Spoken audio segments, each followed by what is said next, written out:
बातमी आहे मध्य रेल्वेबाबतची। मध्य रेल्वेची वाहतूक ठप्प झाली। पावसामुळे रेल्वे ट्रॅकवर पाणी साचलेले, लोकल ठप्प झाली आणि प्रवाशांचे यामुळे हाल व्हायला सुरुवात झाली।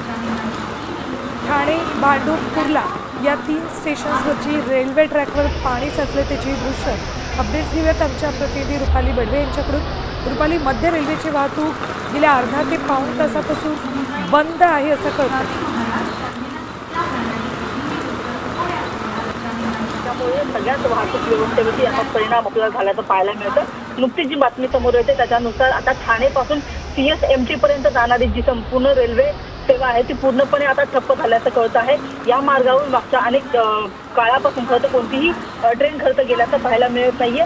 सगळ्या ट्रॅकवरती ठाण्यापासून ते CSMT स्टेशन या संपूर्ण ट्रॅकवरती पाणी साचलेलं आहे आणि त्याच्यामुळे या ट्रॅकवरून कोणतीही गाडी खरं गेलेली नाहीये। जवळपास अर्धा ते पाऊण तास झालेला आहे। सगळे प्रवासी जे ते खोळंबलेले आहेत, मात्र एकूणच संपूर्ण जी वाहतूक व्यवस्था आहे ती आता खरंच ठप्प झाल्याचं आपल्याला चित्र पाहायला मिळतं। मुंबईमध्ये रस्त्यांवरती अनेक ठिकाणी पाणी साचलेलं आहे, त्याच्यामुळे रस्त्याची वाहतूक एका बाजूला मंद झालेली असताना आता रेल्वे वाहतूक देखील ठप्प झालेली आहे। आणि मध्य रेल्वेवरती हा प्रॉब्लेम झाल्यामुळे सतत होतं की मोठ्या प्रमाणामध्ये जे सगळे प्रवासी आहेत किंवा जे नागरिक आहेत त्यांना मात्र या सगळ्याचा त्रास सहन करावा लागतो। ठीक आहे रुपाली, धन्यवाद संपूर्ण माहितीसाठी। तर एकीकडे मध्य रेल्वेची वाहतूक ठप्प झाल्याची बातमी आपण बघत असतानाच आणखी एक अपडेट येते, ती म्हणजे हार्बर रेल्वेची वाहतूकही ठप्प झाली।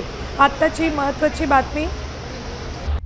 आता isakal.com आहे देशातील नंबर 1 ची मराठी न्यूज वेबसाईट। प्रत्येक अपडेटसाठी isakal.com ला नक्की भेट द्या।